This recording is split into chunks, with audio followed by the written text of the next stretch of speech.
Good day everyone! Today we will going to have a video seminar, but let me introduce myself first. I am Audrey Alcantara, taking a course of Bachelor of Science in Business Administration, major in Financial Management. So our topic for today is all about community and its nature.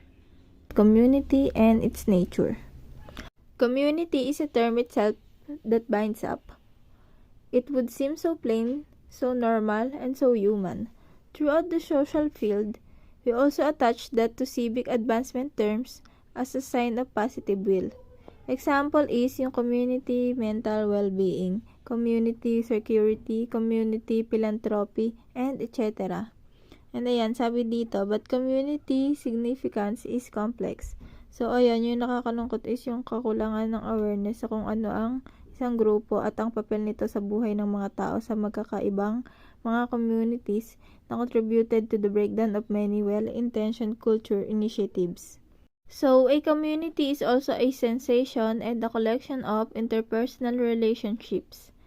People are forming communities and maintaining them to meet common needs. Within human society, there can be goals, values, and resources, interests, desires, threats, and a variety of other factors that influence the personality of the participants and their degree of unity. So, ito po yung mga elements ng community, people, interest, locality, culture, and size. So, what is community immersion? Community immersion is an extensive study of becoming a potential leader, civic activist, or even a possible mentor on campus and field experience. Nakakatulong ito para ma-develop yung certain life skills and to reach others, support them professionally, and most importantly is to make other members of the group see them as people. Importance of community immersion. Community program is important because it is a social strategy in education and training designed to bridge the gap between theoretical instruction and the realities of community work sa pamamagitan ng experiential learning. Benefits of community immersion to the student. This provides opportunities for students to use recently learned skills and expertise in real-life circumstances in their communities.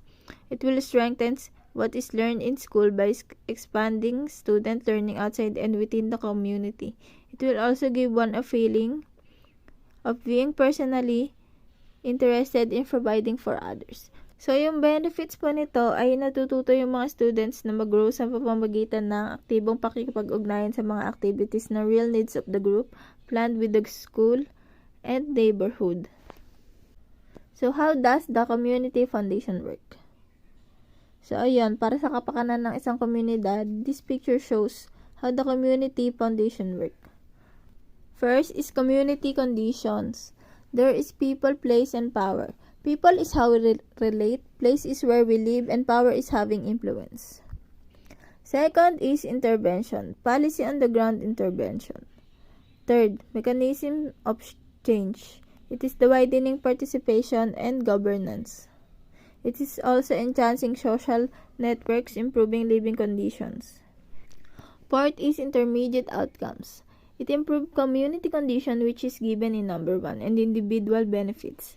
Fifth is long-term outcomes, community well-being and individual well-being, and lastly is the net savings. Concept of community. Volunteering is an act of performing duties or providing support to persons or civic organizations. It is also a popular for learning talents, socializing, and enjoying fun. So, ayun, commonly sa mga nagbo-volunteer is qualified from primarily in the fields in which they operate, such as pharmacy, education, or emergency rescue. So, here are the types of volunteer. Skill-based volunteer, environmental volunteer, emergency volunteer, and community volunteer. Skill-based volunteer.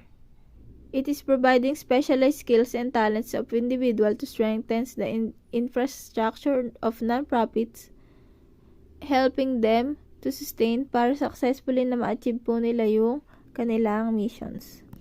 Environmental volunteer. It refers to who contribute towards environment Ayan, nagkakonduct siya ng range of activities including environmental monitoring like vegetation and protecting endangered animals. Nakakatulong din ito para magkaroon ng kaalaman yung iba about natural environment. Emergency volunteer. It is to support whether it is by means of monetary or manpower support during national disaster like tsunami, earthquake, flood, and typhoon. Last is community volunteer. It is the one who works para po ma-improve yung community enhancement effort sa area kung saan sila nakatira. Neighborhood, church, and community group plays a key role sa pagbuo po ng isang community. So lastly is the values of volunteering. Number 1 is connect to your community. Number 2 is conserve funds for charities, nonprofits, and other community organizations by contributing your time.